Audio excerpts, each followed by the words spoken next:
නමස්කාර වේවා බුදුරුවනට සමදා බුදු හිමි සරණ යමි. නමස්කාර වේවා ධම්රුවනට සමදා සදකම් සරණ යමි. නමස්කාර වේවා සංඝරුවනට සමදා මහා සංඝ සරණ යමි. නමස්කාර වේවා තුනුරුවනට සමදා තිසරණ සරණ යමි. සාදු සාදු සාදු.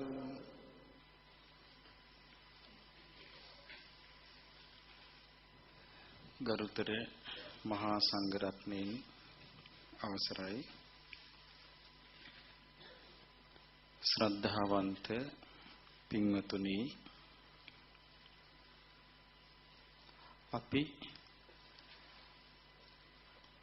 මේ වෙලාවේ අංගුත්තර නිකායට අයිති අංගුත්තර නිකායේ 7 වෙනි නිපාතයට අයිති දේශනාවක් සාරිපුත්ත මහරහතන් වහන්සේත් භාග්‍යවත් බුදුරජාණන් වහන්සේ අතර ඇති වුණ ධර්ම සාකච්ඡාවක් තමයි ඉගෙන ගන්නේ. මේ දේශනාවේ නම සක්කාර ගරුකාර සූත්‍රය. සක්කාර ගරුකාර සූත්‍රය කියන්නේ සත්කාර ගෞරව දැක්වීම ගැන වදාළ දෙසුම්. සවැත් නුවර ජේතවනාරාමේ සාරිපුත්ත මහරහතන් වහන්සේ වැඩ වාසය කරද්දී දවල් දානි වළඳලා මේ වගේ වෙලාවක ටිකක් විවේක අරගෙන හුදෙකලාවේ භාවනා කළා. කවුද මේ භාවනා කළේ? සාරිපුත්ත මහරහතන් වහන්සේ. උන්වහන්සේ භාවනා කරද්දී මෙන්න මේ අදහස හිතට ආවා. මොකද්ද? අපි අකුසල් බැහැර කරන්නේ, කුසල් වර්ධනය කරගන්නේ කවර දෙයකට සත්කාර ගෞරව කළොත්ද? කවර දෙයකට සත්කාර ගෞරව කරමින්ද අපි අකුසල් බැහැර කළ යුත්තේ, කුසල් වර්ධනය කළ යුත්තේ. එතකොට මෙන්න ශ්‍රාවකයා වෙච්ච අපට තියෙන ඉලක්කය. මොකද්ද අපේ ඉලක්කය? අකුසල් බැහැර කිරීම අපේ ජීවිතයේ එක ඉලක්කයක්. ඊළඟට කුසල් උපදවාගෙන දියුණු කර ගැනීම ඉලක්කයක්. එතකොට මේ ඉලක්කේ සපුරා ගන්න අපි ගෞරව සම්මාන දැක්විය යුත්තේ කෙබඳු ආකාරයෙන්ද කියලා තමයි උන්වහන්සේට කල්පනාවක් ඇති වුණේ. මේක ඇති වුණේ හවස් වරුවේ භාවනා කර කර ඉඳෙද්දී. ඊට පස්සේ උන්වහන්සේට මෙහෙම හිතුණා. ශාස්ත්‍රූන් වහන්සේට ගෞරව දක්වද්දී, ගෞරව කරලා, ගෞරව සත්කාර කරලා ඇසුරු කරගෙන තමයි අකුසල් බැහැර කරන්න තියෙන්නේ. කුසල් දියුණු කරන්න තියෙන්නේ. දැන් අපි දන්නවා එයාමා නිවන් දුටු රහතන් වහන්සේලා කියලා අපි ඒක සිංහලට පරිවර්තනය කරලා තියෙනවා. තේරී ගාථා. මේකේ රහතන් වහන්සේලා තමන්ගේ ජීවිතයේ ඇතිවෙච්ච ඒ නිවන් සුව විදිද්දී ඇතිවෙච්ච සන්තෝෂේ කියද්දී කියනවා මම බුදුරජාණන් වහන්සේව ගෞරවයෙන් ඇසුරු කළා. බුදුරජාණන් වහන්සේ ඇසුරු කරන ප්‍රතිපත්ති දෙකක් තියෙනවා. එකකට කියනවා මෛත්‍රී ප්‍රතිපත්තිය කියලා. අනිත් එකට කියනවා වෛරී ප්‍රතිපත්තිය කියලා. බුදුරජාණන් වහන්සේ එක තැනක මට මතකයි දේශනාවක තියෙනවා මහණෙනි මාව වෛරී ප්‍රතිපත්තියෙන් ඇසුරු කරන්න එපා. වෛරී ප්‍රතිපත්තිය කියන්නේ උන්වහන්සේ අවබෝධ කරන්න දේශනා කරපු එක අත්හැරලා සිටීම. උන්වහන්සේ අවබෝධ කරන්න ඕනේ කියලා දේශනා කළා නම් යමක් ශ්‍රාවකයා ඒ අදහසට ඇවිල්ලා නැහැ. ශ්‍රාවකයා ඉන්නේ කෙලෙස් නැසන මාර්ගයක නෙවෙයි. එතකොට ඒ ශ්‍රාවකයා ඉන්නේ වෛරී ප්‍රතිපත්තියේ. බුදුරජාණන් වහන්සේ දේශනා කළ යම් ධර්මයක හැසිරෙන්න යම් ධර්මයක් අවබෝධ කරන්න කියලා. ශ්‍රාවකයා මතේ ඉන්නවා නම් ශ්‍රාවකයා ඒක පුරුදු කරනවා නම් ශාස්ත්‍රුන් වහන්සේ කෙරෙහි මෛත්‍රියෙන් වාසය කරන කෙනෙක්. මොකද ශ්‍රාවකයා ඒ විදිහට යහපත්ව හිටියොත් තමයි ශාස්ත්‍රුන් වහන්සේට ගෞරවය ලැබෙන්නේ. එහෙම නැද්ද? ශ්‍රාවකයා නැත්තම් ඒ විදිහට ශාස්ත්‍රුන් වහන්සේටත් ඒක බයි ගෞරවය ලැබෙන්නේ නැහැ. එතකොට ශ්‍රාවකයා ධර්මානුධර්මයේ ප්‍රතිපදාවේ වාසය කිරීම තමයි මෛත්‍රී ප්‍රතිපත්තිය. ඉතින් ඒකයි රහතන් වහන්සේලා ප්‍රකාශ කරලා තියෙන්නේ මම බුදුරජාණන් වහන්සේව ගෞරවයෙන් ඇසුරු කළා. මම බුදුරජාණන් වහන්සේව ඇසුරු කළා.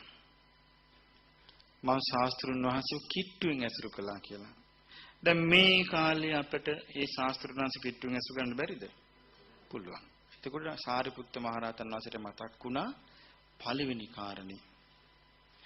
අකුසල් දුරු කිරීම පිණිස කුසල් දියුණු කර ගැනීම පිණිස ශාස්ත්‍රුන් වහන්සේට ගෞරව සත්කාර දැක්විය යුතුයි.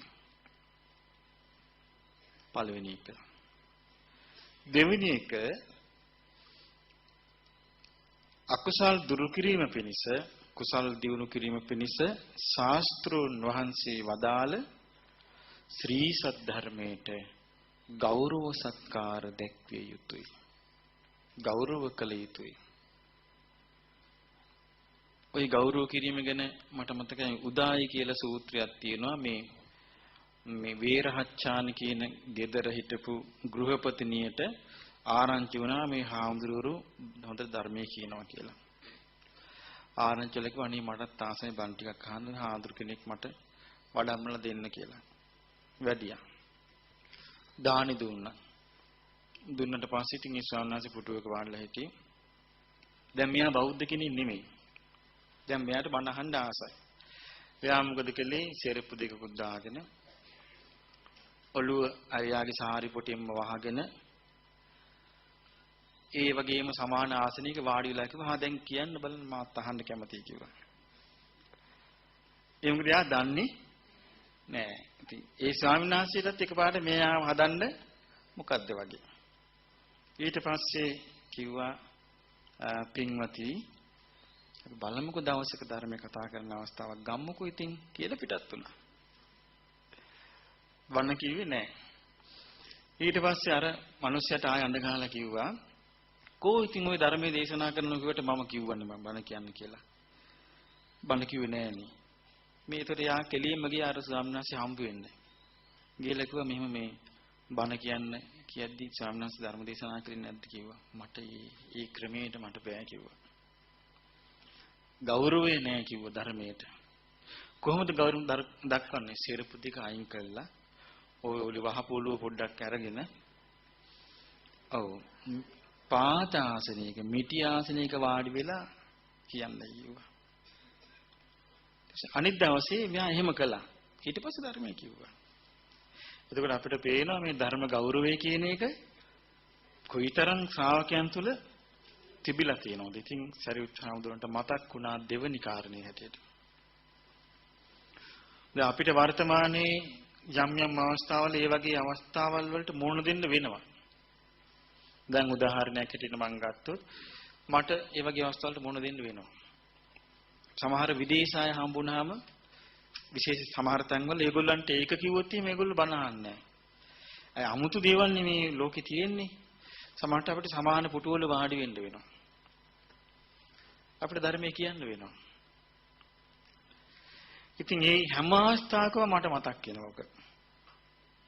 කරන්න දෙයක් නැහැ වෙලාවට මොකද ඒගොල්ලන්ට මම කල්පනා කරන්නේ කොහොම හරි ධර්මයේ පැහැදිච්ච දවසට ඒගොල්ලෝ හරියයි කියලා.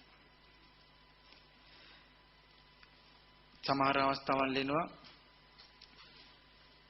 සමහරට ඒගොල්ලෝ ආහාර ගන්නවා. මං ඉතින් ඔය මොකක් හරි මටත් ඒ එකක් වගේ එකක් හම්බ වෙනවා. ඒතර මේ ඒගොල්ලෝ ධර්ම කතාවකට පැටලෙනවා. ඒතර මට කියන්න වෙනවා. මොකද හේතුව ඒගොල්ලෝ වෙන වෙන මතවල නින්නේ. ඒ වගේ වර්තමානයේ අපිට මෝන දෙන්න සිද්ධ වෙනවා හරි සංකීර්ණ දේවල් වලට. නමුත් මේක ධර්මයේ ගෞරවයේ අපේ ගෞරවයේ අඩුවක් ආල්ප මාත්‍රිකම තැති කරගන්නේ නැහැ. එතකොට දෙවෙනි කාරණේ හැටියට ධර්ම ගෞරවය. තුන්වෙනි කාරණේ තමයි අකුසල් දුරු කිරීම පිණිස කුසල් උපදවාගෙන වැඩි දියුණු කිරීම පිණිස ආර්ය සංඝ රත්නය කෙරෙහි ගෞරව සම්මාන දැක්වීම. මේකක් තියෙන්න ඕන අපේ කුසල් දියුණු වීමටත් අකුසල් දුරු කිරීමටත්.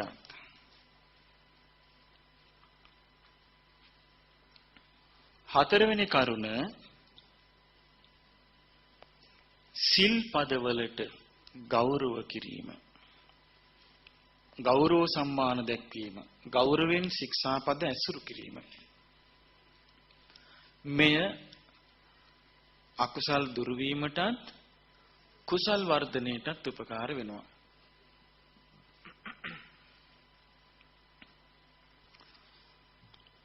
හතරවෙනි කරුණ සමාධියට ගෞරව සත්කාර. පස්වෙනි කරුණ සමාධියට ගෞරව සත්කාර කිරීම. සමාධියට ගරු බුහුමන් කිරීම කුසල් දියුණු කිරීමටත් අකුසල් දුරු කිරීමටත් හේතු වෙනවා. හයවෙනි කරුණ අප්‍රමාදයට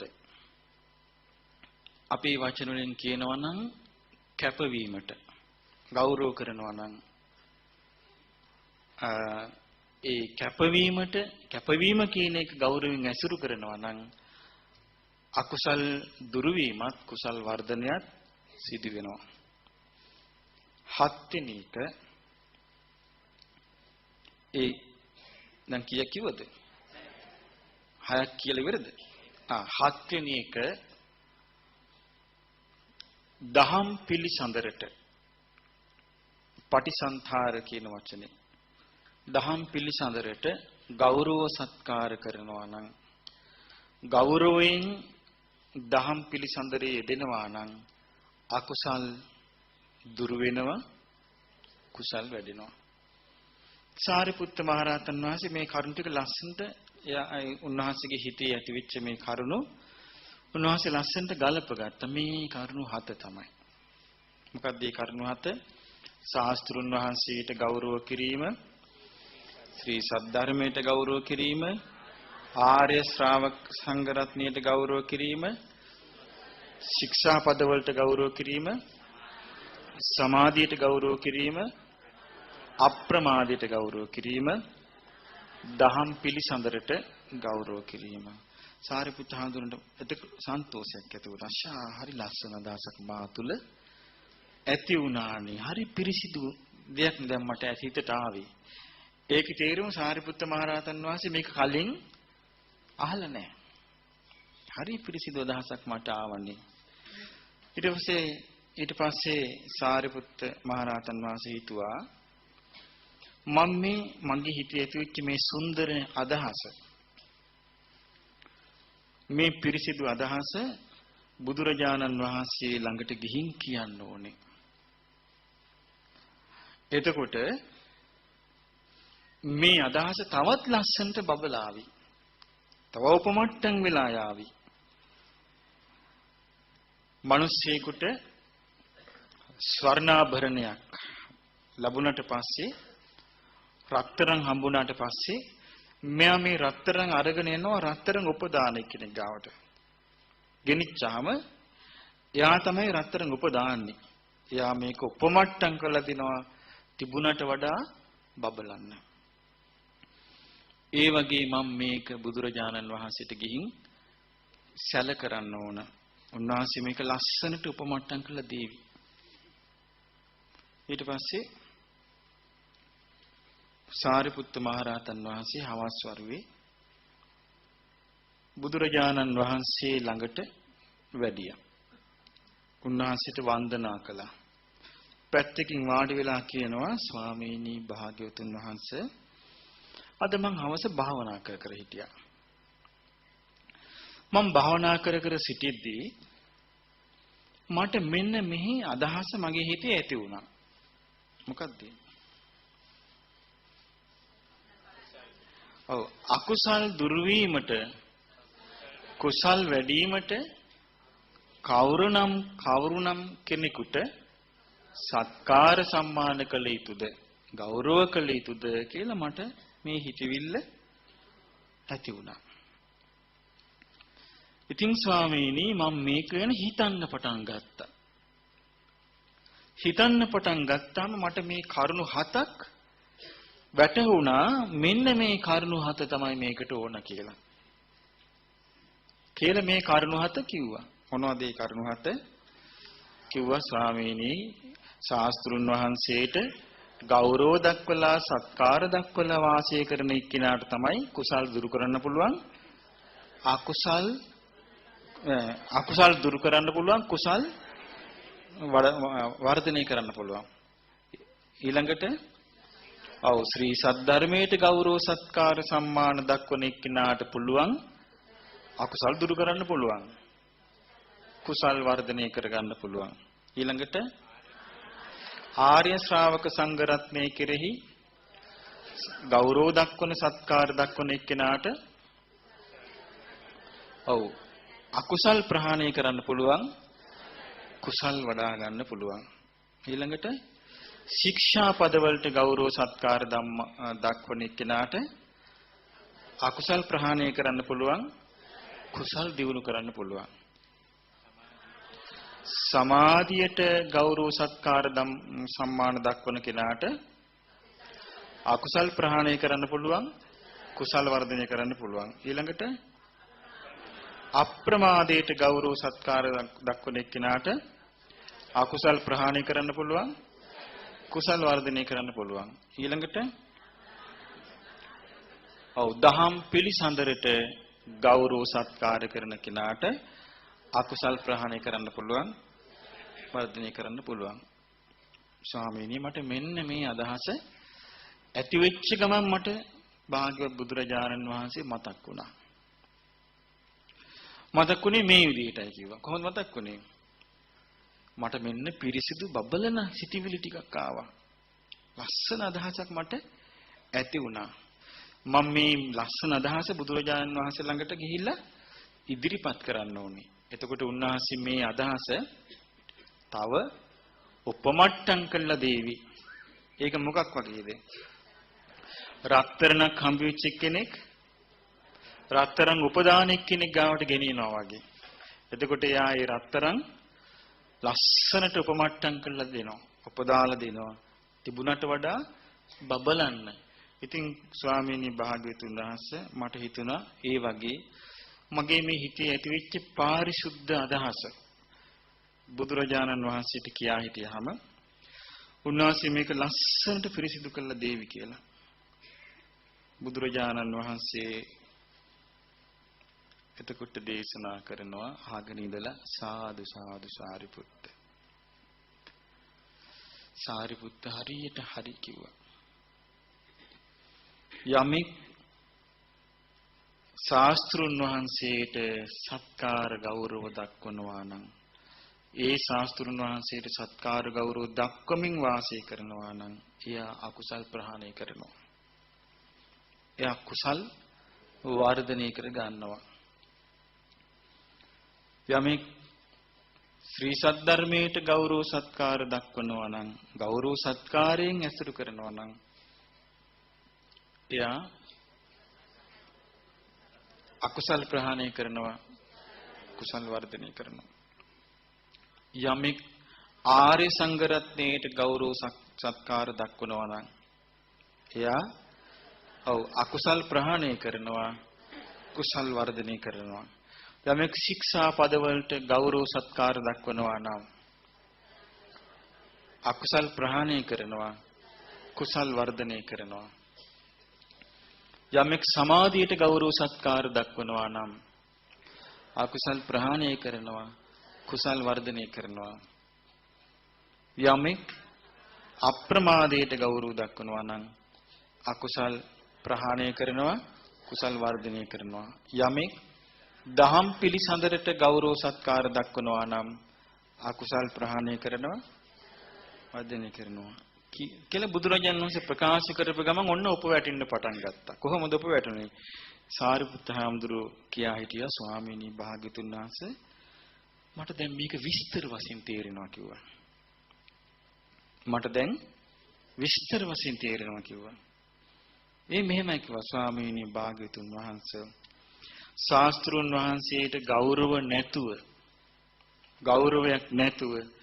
ධර්මයට ගෞරවයක් ඇතුව ඉන්නවා කියන එක කවදාවත් වෙන්න බෑ කිව්වා. යමෙක් ශාස්ත්‍රුන් වහන්සේට ගෞරවයක් නැත්තම් ධර්මයට තියා ගෞරවයක් නැහැ. ඊළඟට සාරිපුත්ත හාමුදුරුවෝ දේශනා කරන යමෙක් ශාස්ත්‍රුන් වහන්සේට ගෞරවයක් නැතුව ධර්මයටත් ගෞරවයක් නැතුව ආර්ය සංඝයාට ගෞරව සහිත වාසය කරනවා කියන එක කවදාවත් වෙන්න බෑ. යමෙක් ශාස්ත්‍රුන් වහන්සේ කෙරෙහි ගෞරවයක් නැත්තම්, ධර්මයේ කෙරෙහි ගෞරවයක් නැත්තම්, ආර්ය ශ්‍රාවක සංඝයා කෙරෙහි ගෞරවයක් නැහැ. ඊළඟට සාරිපුත්ත හාමුදුරුවෝ දේශනා කරනවා, ඒ වගේම ස්වාමීනි යමෙක් ශාස්ත්‍රුන් වහන්සේට ගෞරවයක් නැත්තම්, ධර්මයට ගෞරවයක් නැත්තම්, ශ්‍රාවක සංඝයාට ගෞරවයක් නැත්තම්, සීල් පද වලට ගෞරව කරાવી කියන එක වෙන්න බෑ කිව්වා. ඒක වෙන එකක් නෙමෙයි කිව්වා. යමෙක් ශාස්ත්‍රුන් වහන්සේට ධර්මයට ශ්‍රාවක සංඝයාට ගෞරවයක් නැත්තම්, යා කොහොමද සීලයටවත් ගෞරවයක් නැහැ කිව්වා. යමෙක් ශාස්ත්‍රුන් වහන්සේට ශ්‍රී සද්ධර්මයට ශ්‍රාවක සංඝයාට සීලයට ගෞරව නැතුව ඉඳගෙන සමාධියකට ගෞරව දක්වාවි කියන කාරණේ වෙන්න බෑ කිව්වා. එයා ඊ හතරට ගෞරවයක් නැත්තම් සමාධියටත් ගෞරවයක් නැහැ. යමෙක් ශාස්ත්‍රුන් වහන්සේට සද්ධර්මයට ශ්‍රාවක සංඝයාට ශික්ෂාපද වලට සමාධියට ගෞරවයක් නැතුව ඉඳගෙන අප්‍රමාදයට ගෞරව කරાવી කියන කාරණේ කවදාවත් වෙන්නේ නැහැ කිව්වා. එයා ඒකටත් ගෞරවයක් නැම තමයි. ඊළඟට සාරිපුත්ත හාමුදුරුවෝ කියා හිටියේ යමෙක් ශාස්ත්‍රුන් වහන්සේට ගෞරව නැතුව ඉඳගෙන, ධර්මයට ගෞරව නැතුව ඉඳගෙන, ආර්ය ශ්‍රාවක සංඝයාට ගෞරව නැතුව ඉඳගෙන, ශික්ෂා පද වලට ගෞරව නැතුව ඉඳගෙන, සමාධියට ගෞරව නැතුව ඉඳගෙන, අප්‍රමාදයට ගෞරව නැතුව ඉඳගෙන, ධර්ම සාකච්ඡාවට ගෞරව දක්වාවි කියන කාරණේ කිසිසේත් වෙන්නේ නැහැ කිව්වා. එහෙනම් අපිට නියම සාර්ථක ධර්ම සාකච්ඡාවක් අහන්න නම් ශාස්ත්‍රුන් වහන්සේට ගෞරව කරන, ධර්මයට ගෞරව කරන, ශ්‍රාවක සංඝයාට ගෞරව කරන, සීල් පද වලට ගෞරව කරන, සමාධියට ගෞරව කරන, අප්‍රමාදයට ගෞරව කරන පිරිසක් හිටින්න ඕනේ. එතකොට මේකින් සාරිපුත්ත මහරහතන් වහන්සේ ඊළඟට කියනවා, ස්වාමීනි භාග්‍යවතුන් වහන්සේ යම් කිසි කෙනෙක් ශාස්ත්‍රුන් වහන්සේට ගෞරව දක්වනවා නම්, යා ධර්මයට ගෞරව දක්වනවා. එතකොට මේකෙන් අපිට පේනවා අපි ඉස්සල්ලාම අකුසල් ප්‍රහාණය කිරීම පිණිස, කුසල් දියුණු කිරීම පිණිස ඉස්සල්ලාම කරන්න ඕන දේ ඔව් දැන් අපි දැන් බොහෝ සමහරට අපිට තේරෙන්නේ නැතුව අපි හදන්නේ මේ ඒ ගෞරව කිරීම කියන එක හරියට කරන්නේ නැතුව කරන්නයි. හරියන්නේ නැහැ වැඩි. දැන් මේක කියන්නේ හරියන්නේ නැහැ කියලා. ඒ කියන්නේ අකුසල් දුරු කිරීමත් කුසල් වර්ධනයත් වෙන්නේ නැහැ. වෙන්න නම් ඒක මේ සිදුවීම් මාලාව මේ විදිහට මේ කරුණු 7 මේ විදිහට වෙන්න ඕනේ. දැන් බුදුරජාණන් වහන්සේගේ කාලේ හිටපු ශ්‍රාවකයන් තුළ මේ කරුණු පිළිහිටලා තිබුණා. පිළිහිටලා තිබිච්ච නිසා ඒ පිළිහිටලා තිබිච්ච අය අකුසල් දුරු කළා කුසල් වර්ධනය කළා. මේක පිළිහිටලා නැතිව ආයෙ හිටියා. ඒගොල්ලන්ට අකුසල් දුරු කරන්න හම්බුනේත් නැහැ. කුසල් වර්ධනය කරන්න හම්බුනේත් නැහැ. එහෙනම් මේ 7 නැතුව අපි හිටියොත් අපිටත් කුසල් දිනු කරගන්න හම්බ වෙන්නේත් නැහැ. අකුසල් ප්‍රහාණය කරන්න හම්බ වෙන්නේත් නැහැ. මේ 7 ඇතුව සිටියොත් කුසල් දිනු කරගන්න අපිට පුළුවන්. අකුසල් ප්‍රහාණය කරගන්න පුළුවන්. මේකට ඉතාමත්ම වටිනා දේ තමයි ශාස්ත්‍රුන් වහන්සේ. ශාස්ත්‍රුන් වහන්සේ කියන වචනේ තේරුම දන්නවද?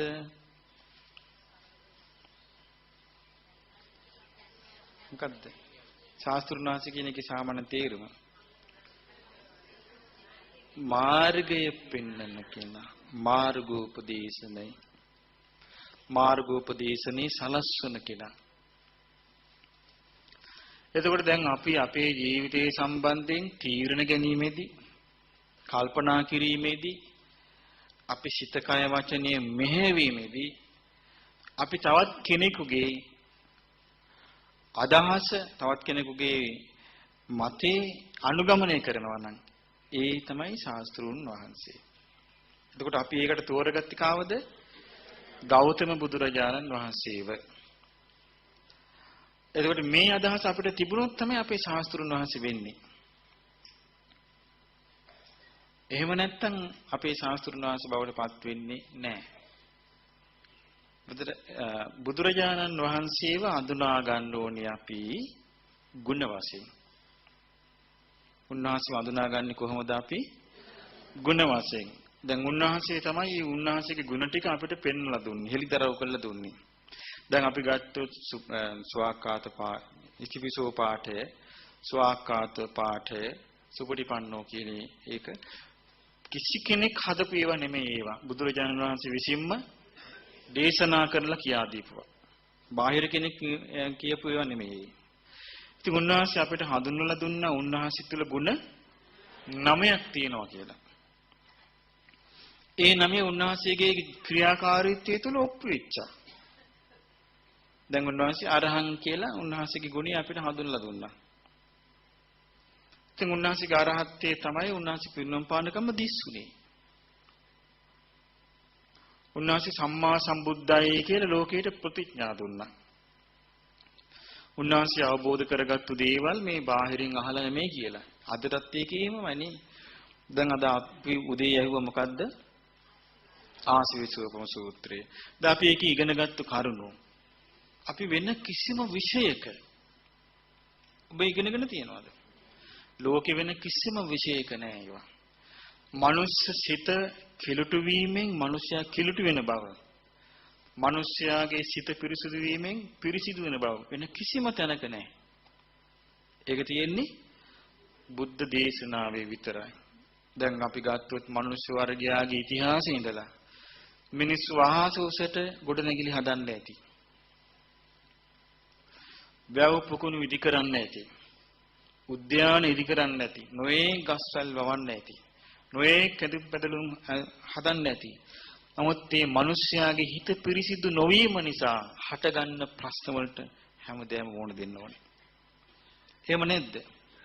හැමදේම මුහුණ දෙන්න ඕනේ. නමුත් ලෝකේ හැමදේම පතන්නේ මොකද්ද?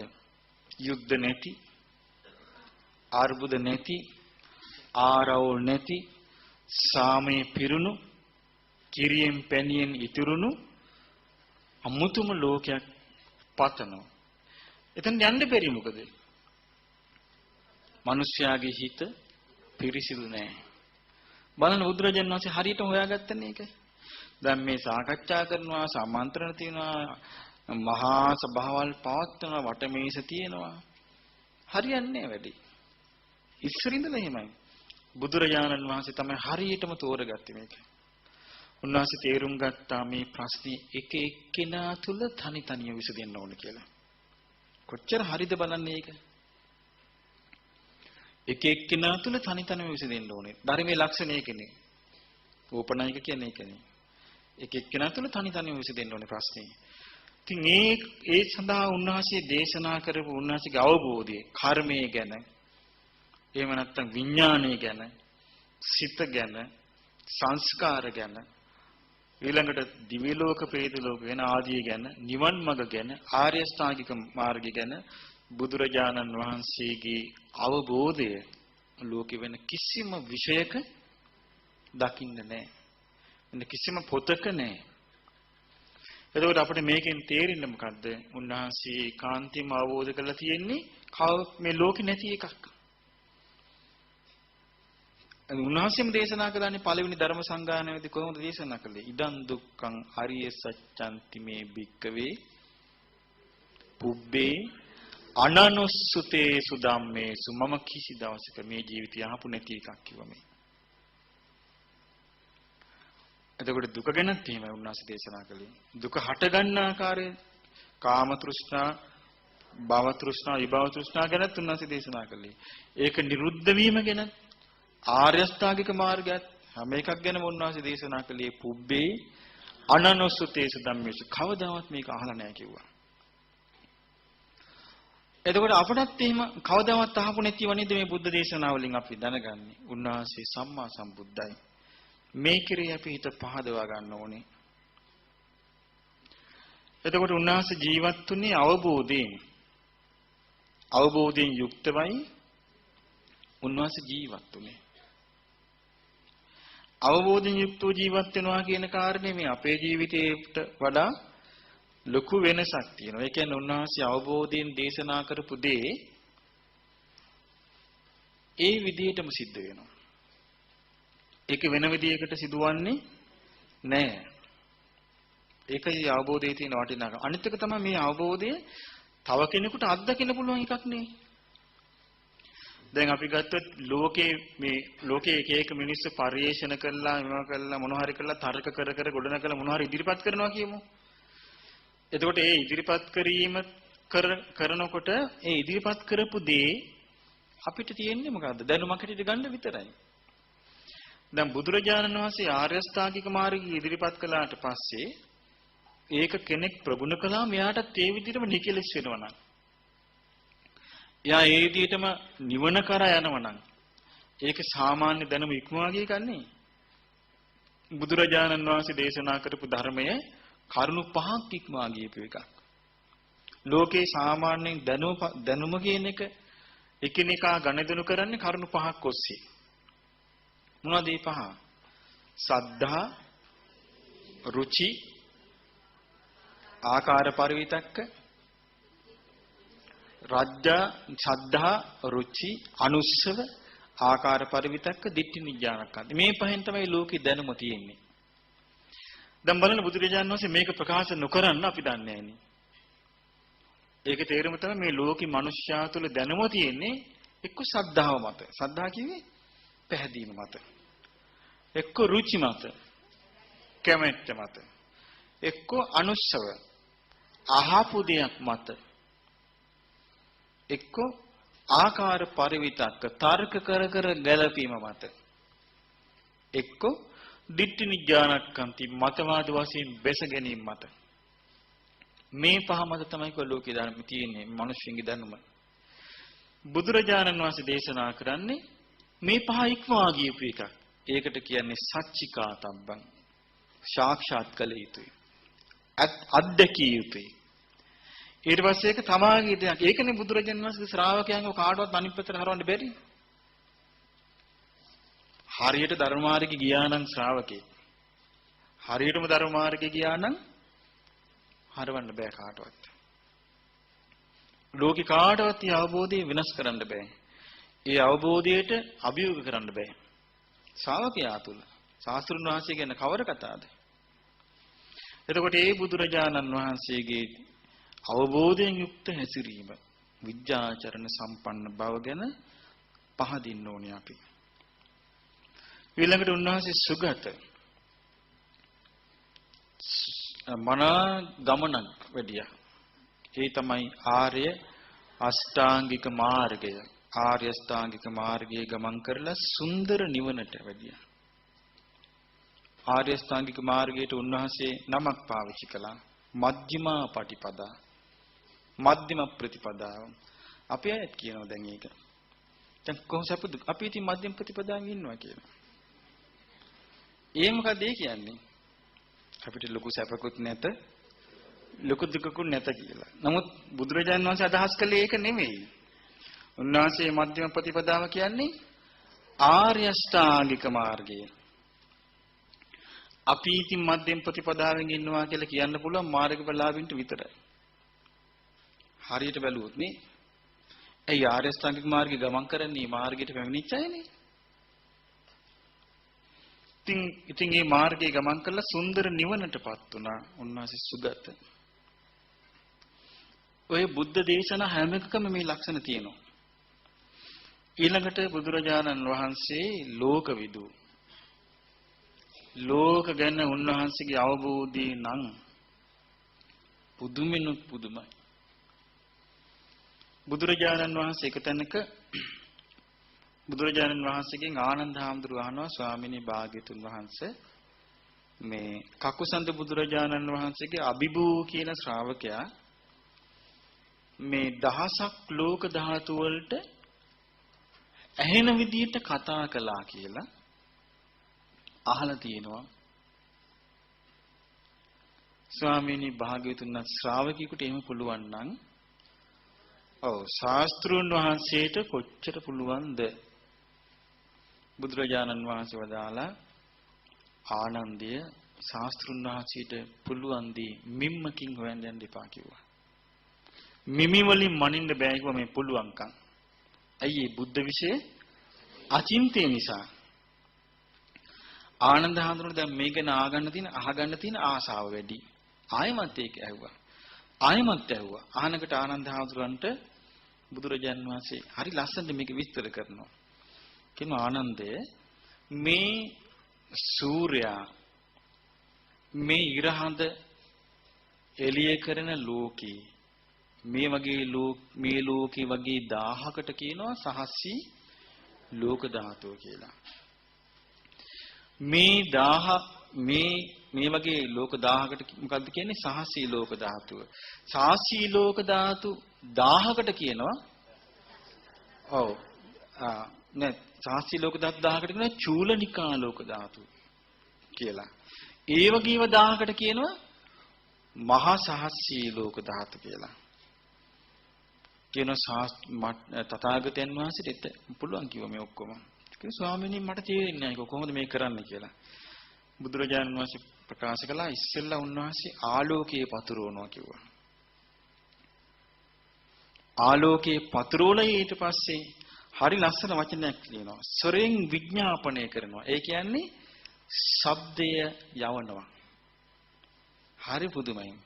ඉතින් බුදුරජාණන් වහන්සේ එහෙම දේශනා කළාම ආනන්ද හාමුදුරුවෝ කියනවා අනේ මට පුදුම සන්තෝෂයක් කිව්වද තියෙනවා. ඒ මම සරණ ගියේ මාගේ ශාස්ත්‍රඥ වහන්සේ මේසා මහානුභාව සම්පන්න මහේ ශාක්‍ය වූ ශාස්ත්‍රඥ වහන්සේ නමක් නිසා කියනකට එතන හිටියේ තව හාමුදුරු කෙනෙක් උදායි කියලා. උදායි කිව්ව ඉතින් ඔහෙට මොකද කියලා. ඔහෙද කියලා එහෙම කරන්නේ.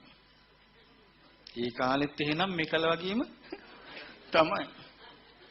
ඔහෙට මොකද කියලා වෙති. ඔහෙගේ වැඩක් ඒ ශාස්ත්‍රඥ වහන්සේ නියම කරා. ඔහි සතුට මොකද උච්චර කියලා ඇහුවා. එතකොට බුදුරජාණන් වහන්සේ උදායි හාමුදුරන්ට කියලා ආහා උදායි ඔහොම කියන්න එපා කිව්වා.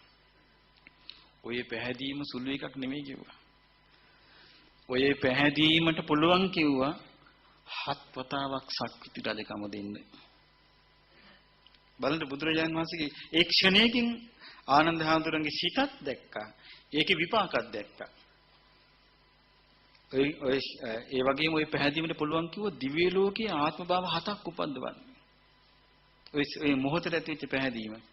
නමුත් එහෙම උපදින්නේ ආනන්දයන් මේ ජීවිතේම රහත් වෙනවා කිව්වා.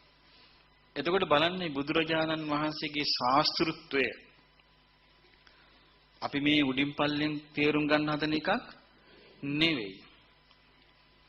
තුන්වහන්සේ ලෝකවිදු දිව්‍ය ලෝක ගැන, බ්‍රහ්ම ලෝක ගැන, නිරය ගැන, තිරිසන් අපාය ගැන, තිරිසන් අපාය ගැන තියෙනවා අපි හිතපු නැති පැත්තක් කතා කළා. උන්වහන්සේ දේශනා කළා මහණෙනි මට මේ බුදු වැසින් බලද්දී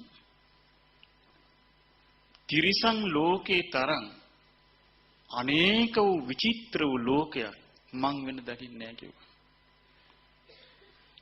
එතකොට තමයි අපිට මතක් වෙන්නේ ඇත්ත නේන. තිරිසන් ලෝකේ ඒ වගේ විචිත්‍ර එකක් නෑ. එක පාට කොළ පාට සත්තු ඉන්නවා, කහ පාට සත්තු ඉන්නවා, සුදු පාට සත්තු ඉන්නවා, හොට තියෙන සත්තු ඉන්නවා, කට තියෙන සත්තු ඉන්නවා, හොම්බ තියෙන සත්තු ඉන්නවා, දිව තියෙන සත්තු ඉන්නවා, කකුල් තියෙන සත්තු ඉන්නවා, කකුල් හතරේ සත්තු ඉන්නවා, කකුල් පහේ සත්තු ඉන්නවා, කකුල් 100 ගණන් තියෙන සත්තු ඉන්නවා, කකුල් නැති සත්තු ඉන්නවා, වරල් තියෙන සත්තු ඉන්නවා. මොන්න තරම් විචිත්‍රයිද? බුදුරජාණන් වහන්සේ දේශනා කරන මහන්නේ මේ විචිත්‍රත්වයේ එකම දෙයක ඇති විචිත්‍රත්වයක් කිව්වා. ඒ සිතේ ඇති විචිත්‍රත්වයයි. කවුද මේක මේ විදිහට ලෝකෙ කිව්වේ? කවුරුවත් දන්නේ නැහැ. මහණෙනි මේක තමයි කිව්වා සිතේ තියෙන විචිත්‍රත්වය කිව්වා මේ. හිතේ කිව්වා මේ විචිත්‍රත්වය නිර්මාණය වෙලා තියෙන්නේ. කොච්චර අවබෝධයක්ද? ලෝක විදු හිත පහදවා ගන්න. ඊළඟට උන්වහන්සේ අනුත්තර පුරිස ධම්මසාරති. උන්වහන්සේට පුළුවන් දමණය කරන්න පින් තියෙන එක්කනව තමයි තියෙන්නේ. පවුනම් පව්කාරයන් වුණන් දමණය කරන්න බෑ. දැන් අර දේවදත්ත ගැන තියෙනවා එක තැනක තියෙනවා බුදුරජාණන් වහන්සේ පුරුසින්ද්‍රිය ඥාන කියන සූත්‍රය. මේ සංයුත්ත නිකායේ අංගුත්තර නිකායේ තියෙන්නේ. ආනන්ද හාමුදුරුවෝ අචිරවතී ගඟට නාන්න යනවා. ගිහලා ගඟෙන් ගොඩ වෙලා මේ ආවුවට ඉන්නවා මේ ඇඟ වේලිනකම්. එතකොට එක හාමුදුරු කෙනෙක් එනවා.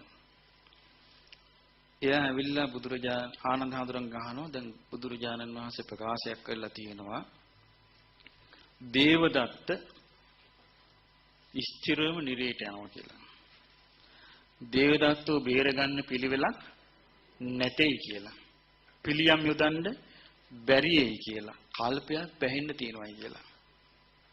ඒක හැබෑවටම මේ කොහොමද මේක කිව්වේ කියලා ඇහුවා. ආනන්ද හාමුදුරුවෝ කිව්වා ඉතින් බුදුරජාණන් වහන්සේ මේ ප්‍රකාශ කළා නම් ඉතින් එහෙමම තමයි කිව්වා.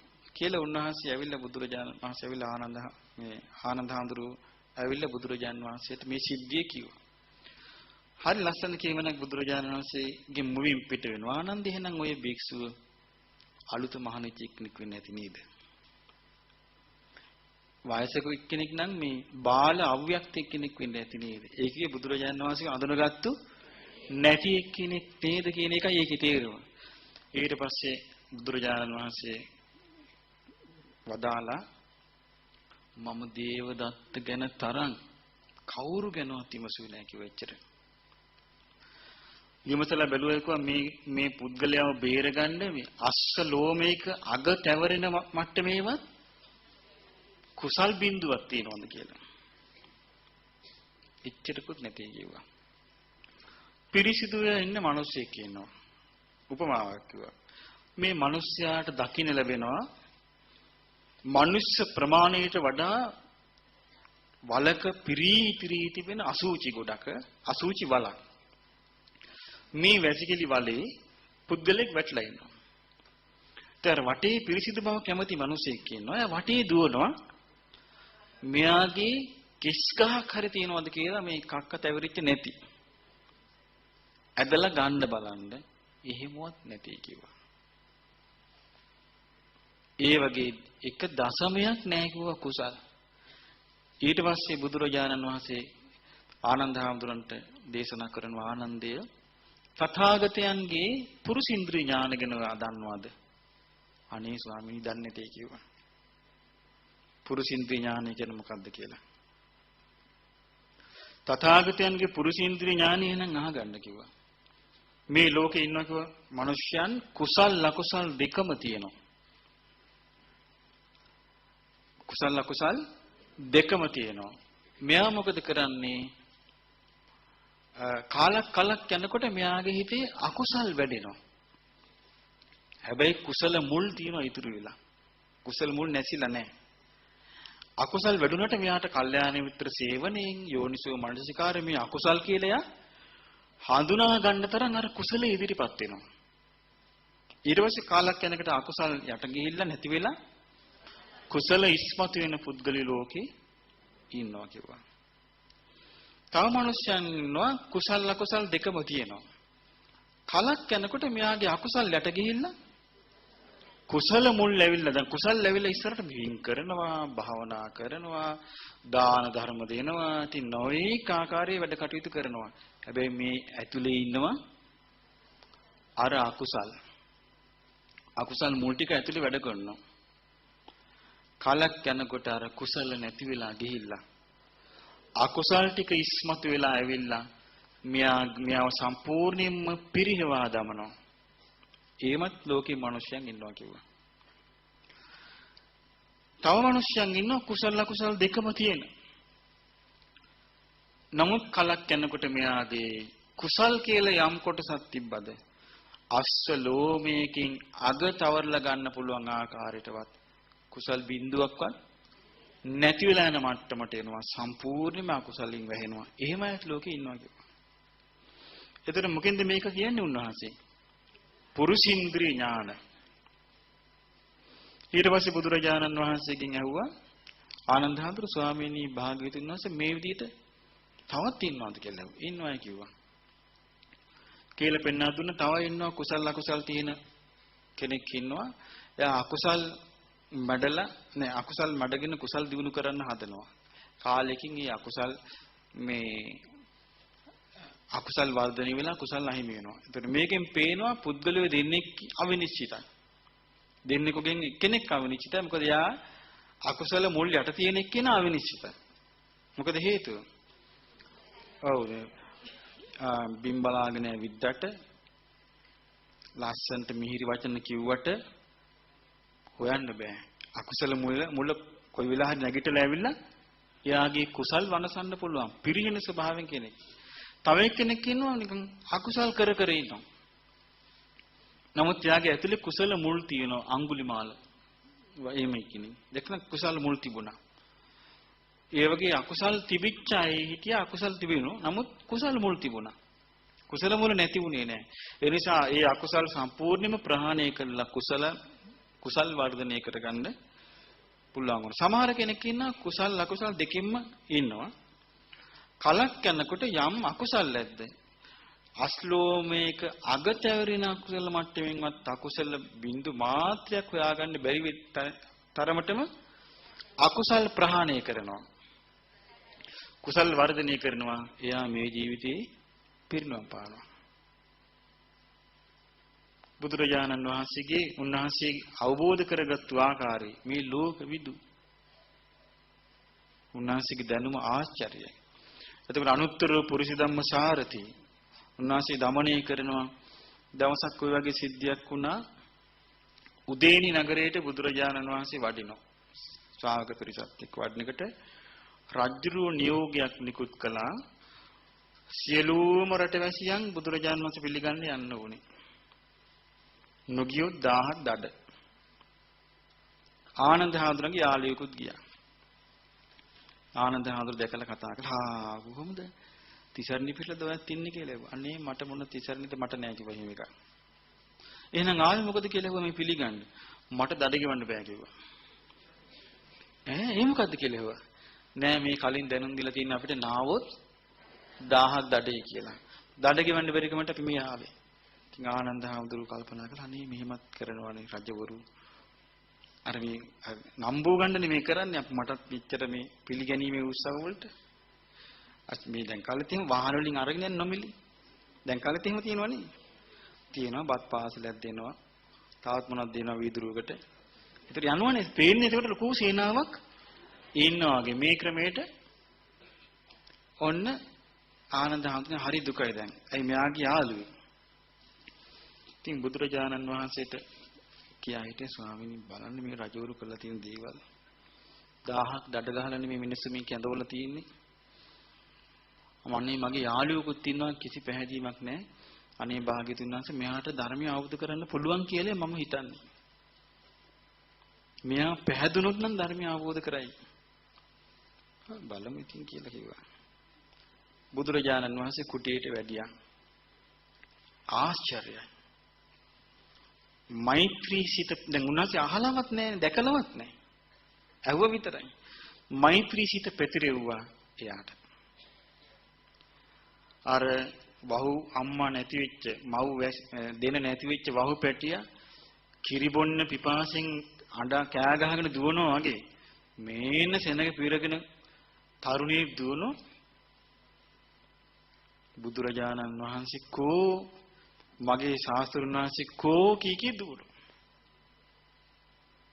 එතකොට කෙනෙක් කිව්වා අන්නර කුටියේ ඉන්නවා.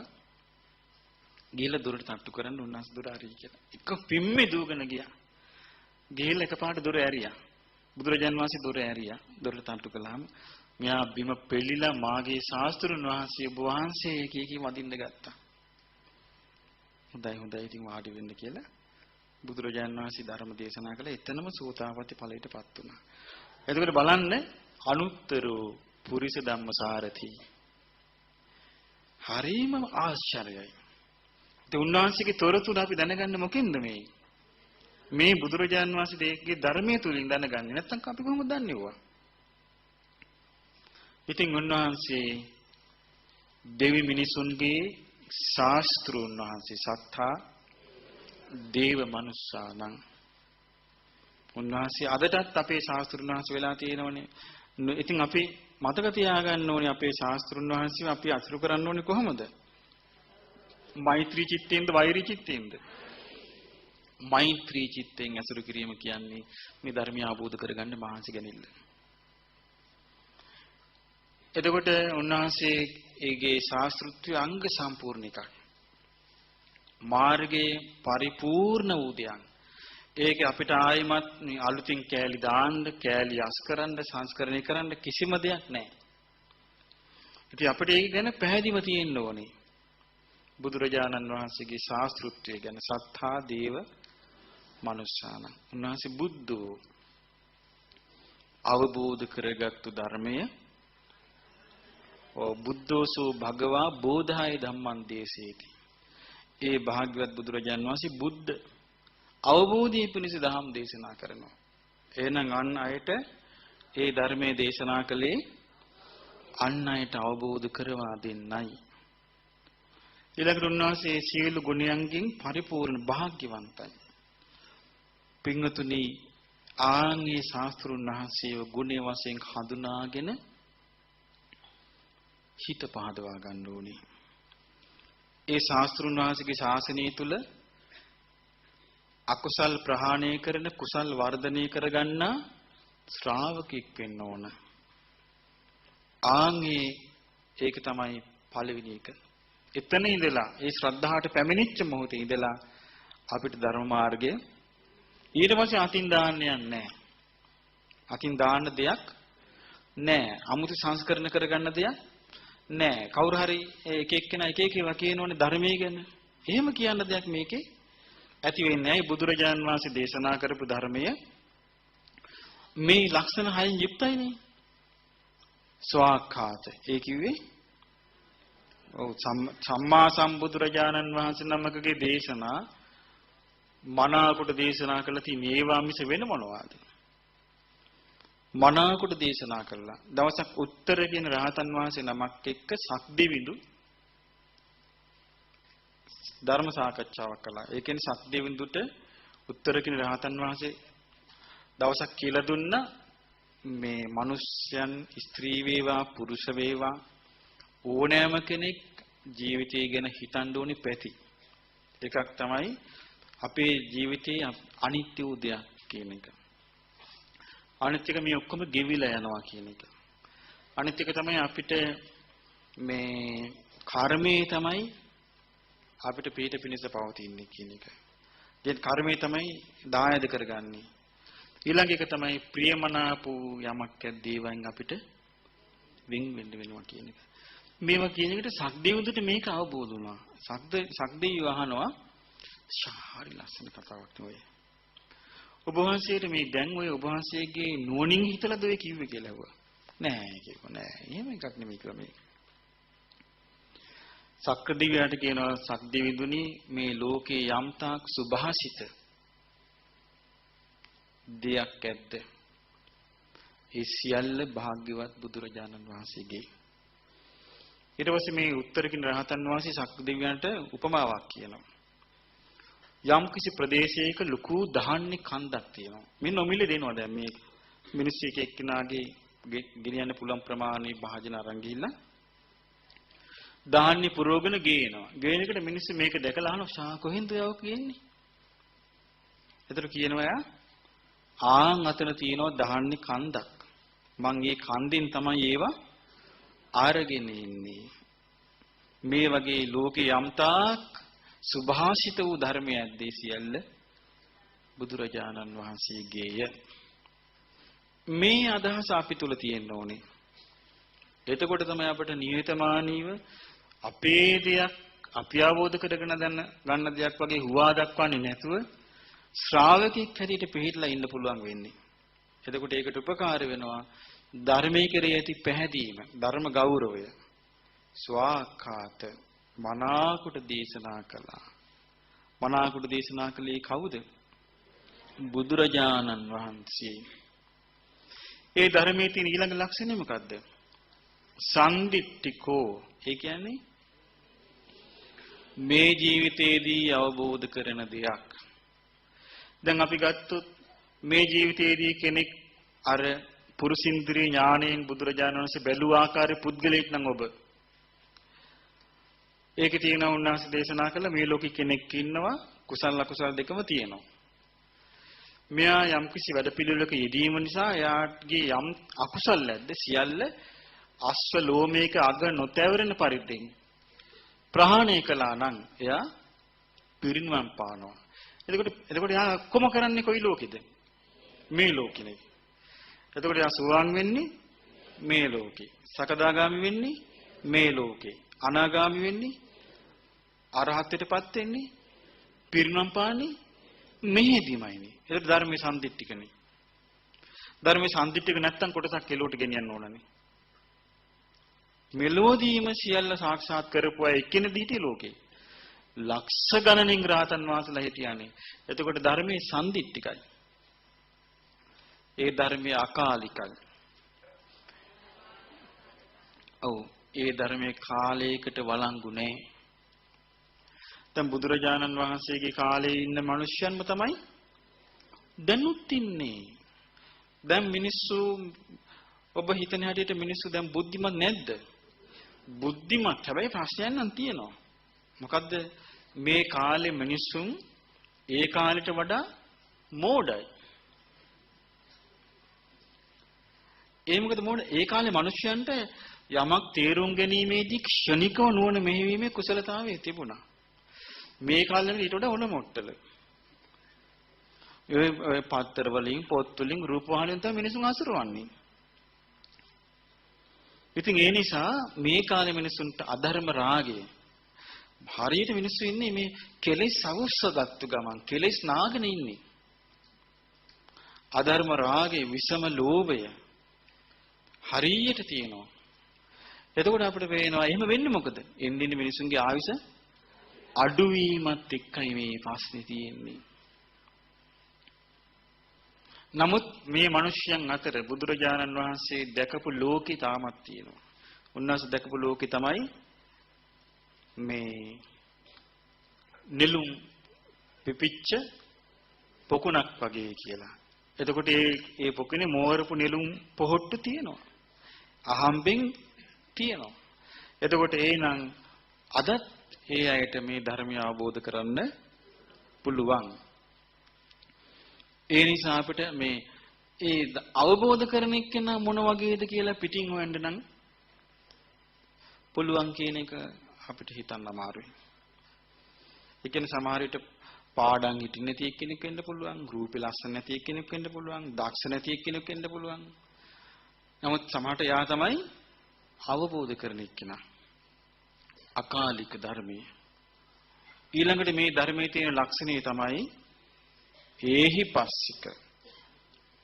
ඒහිපස්සික කිව්වේ ඇවිත් බලන්න. ඇවිත් බලන්න. ඕපනායික. ඔව්. තමාගේ ජීවිතය තුළ පෞද්ගලිකව පමුණව ගන්න ඕනේ. දැන් අපි සීලය ගත්තොත් ඕපනායික නැද්ද?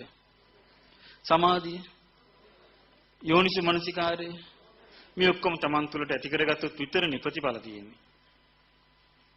එහෙම නැතුව මේ සිල්වත් එක්කෙනෙක් ගේ හේතු වෙලා හිටිය කියලා Taman සිල්වත් වෙනවද? එහෙම වෙන්නේ නැහැ නේ. ඊළඟට කියනවා මේ අපි දැන් මහමෙවුනාවේ වැඩසටහන් 10කට ආවා. දැන් 18 වෙනි එකේ කියනවා. දැන් 20ක් ආවයි කියනවා. ඒ ආවමනින් Tamanට ධර්ම අවබෝධ වෙනවද? ඒ මුණා කියලා නේ කියන්නේ. එහෙම වෙන්නේ නැහැ. එහෙම වෙන්නේ නැහැ. අවබෝධ වෙන්නේ Taman යෝනිසෝ මනසිකාරේ යෙදෙන ඕපනායික වුණොත් තමයි. ධර්මයේ ඕපනායික වෙච්ච ගමන් පච්චත්තං විදිතබ්බෝ විඤ්ඤුහි. බුද්ධිමත් එක්කෙනා තමන්ගේම දෙයක් හැටියට ඒ ධර්මයේ ප්‍රත්‍යක්ෂ කරගන්නවා. එතකොට මේ ධර්මයේ කෙරෙහි ගෞරවයෙන් ඇසුරු කරන්න ඕන, අකුසල් ප්‍රහාණය කරනු කැමැති, කුසල් වර්ධනය කරගන්නු කැමැති නුවණ තියෙන කෙනා. ඉතින් මේ මනුස්ස ජීවිතයේදී එහෙම එකක් කරගත්තොත් නම් මට නම් වෙන මොකවත් ඕනේ නැහැ. ඔබට? මොකද ඒක තමයි අපිට ලබා ගන්න බැරි වෙච්ච දේ මේ සංසාරේ. ඔයගොල්ලෝ ඔබ ඔක්කොම සංසාරේ ඔටුනු දාලා ඇති. ඔටුනු නම් දාපු නැති කෙනෙක් නම් ඉන්න බෑ.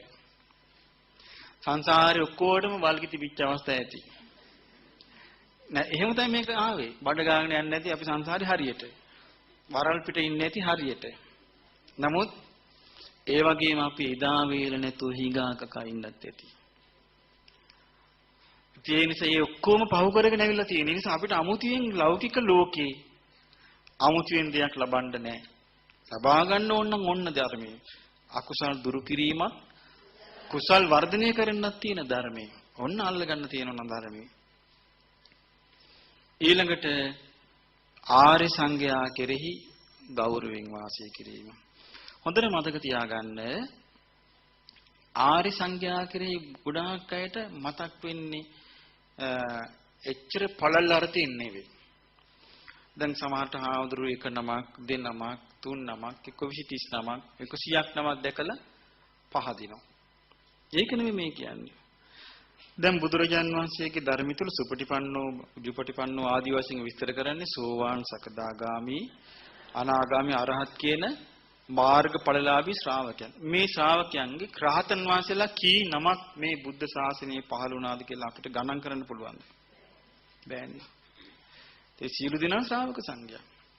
අනාගාමී වෙච්ච පිරිස කීයක්ද කියලා අපිට ගණන් කරන්න පුළුවන්ද? සකදාගාමී වෙච්ච පිරිස, සෝවාන් වෙච්ච පිරිස මෙතකයි කියලා අපිට කියන්න පුළුවන්ද? එහෙනම් අපි ශ්‍රාවක සංඝයා කියවම බුදුරජාණන් වහන්සේගේ පැවිදි ශ්‍රාවකයන් වහන්සේලා අතර මෙච්චරයි කියලා කියන්න බෑ. එච්චර ප්‍රමාණයක් මේ ධර්මය අවබෝධ කළා.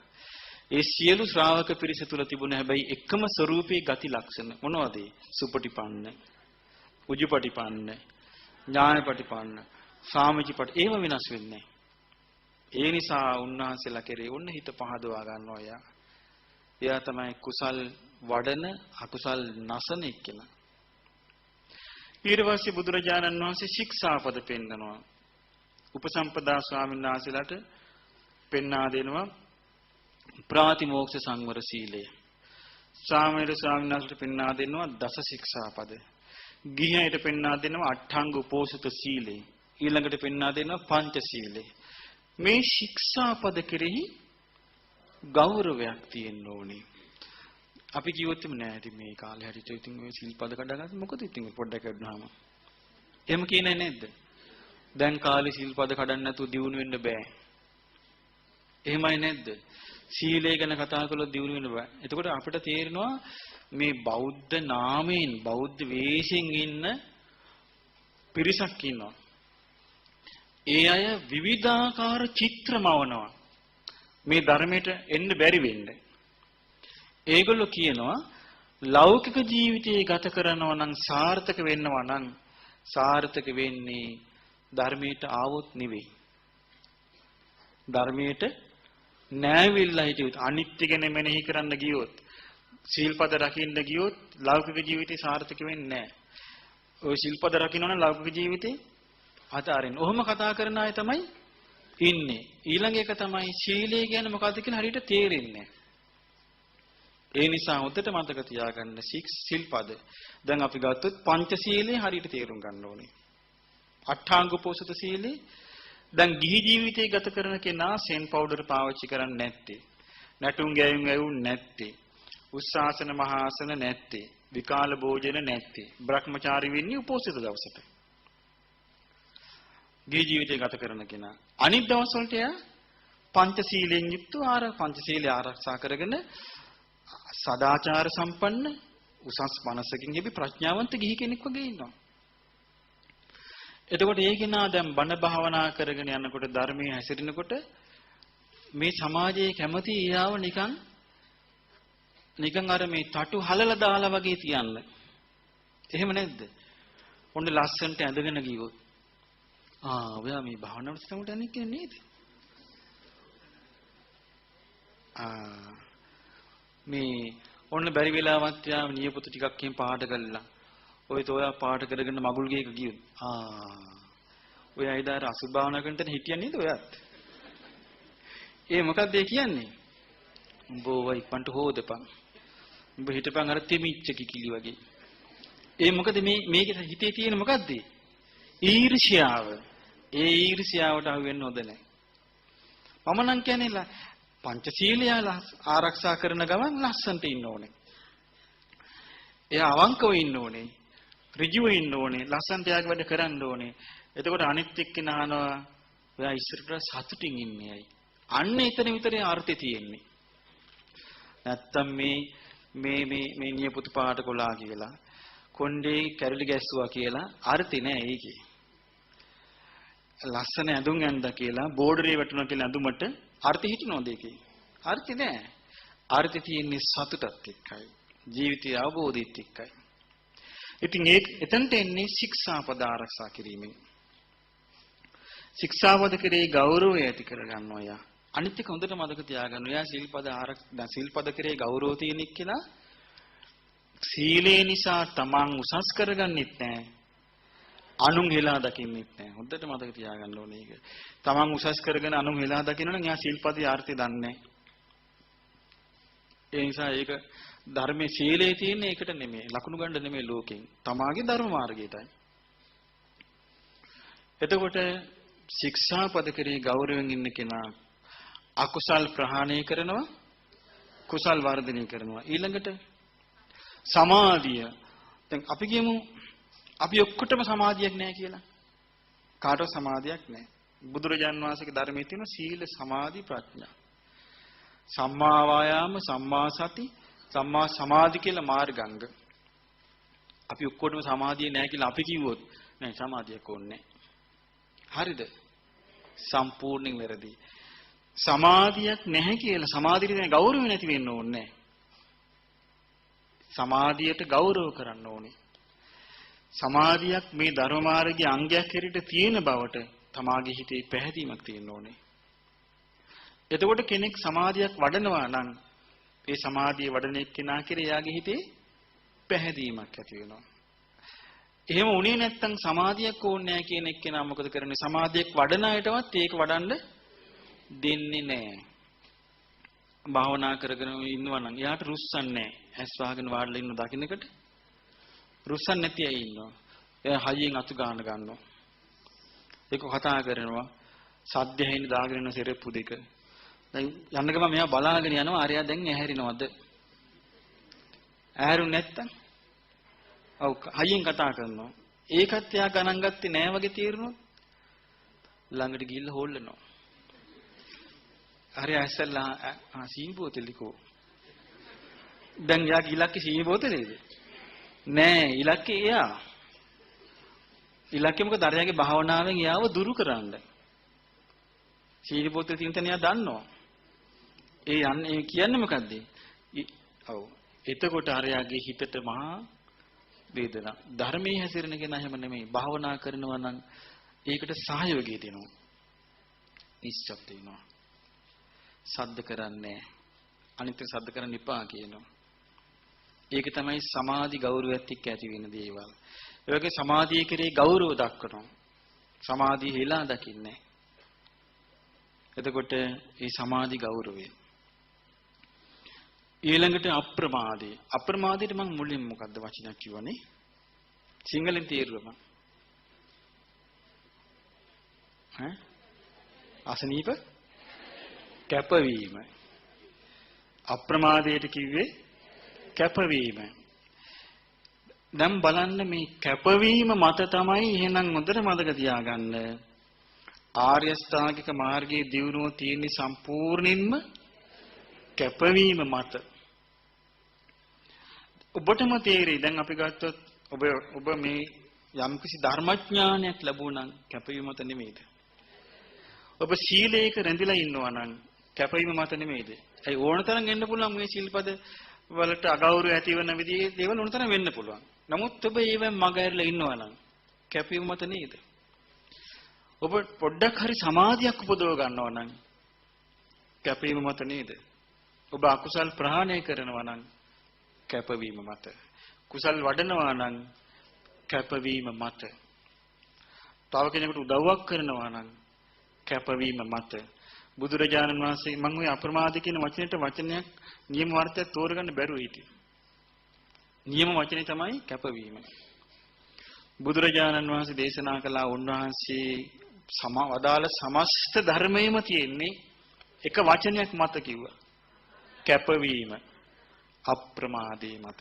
අප්‍රමාදේ කියන එක තේරෙන්නේ නැහැ නේ අපි කොහොම කිව්වත්. හිතට එන්නේ නැහැ නේ අර්ථය. දැන් වඩාත් හොඳට තේරෙන්නේ කැපවීමද අප්‍රමාදේද? කැපවීම. පමාන වීම කියන්නේ කැපවීම. ඒ කැප වෙන්නේ නැති වෙන්නේ. ඒ කියන්නේ යා ධර්ම අවබෝධයට කැපුනේ නැත්තම් යා වෙන වෙන දේවල් වලට තමයි මේ කැපකිරීම කරන්නේ. ඉතින් බුදුරජාණන් වහන්සේ වදාළ වෙන වෙන දේවල් වලට අපේ හිත යනවා. එක්ක යනවා කම්මාරාමතා වැඩවලට ආස කර වැඩ නැත්තම් වැඩ මවනවා.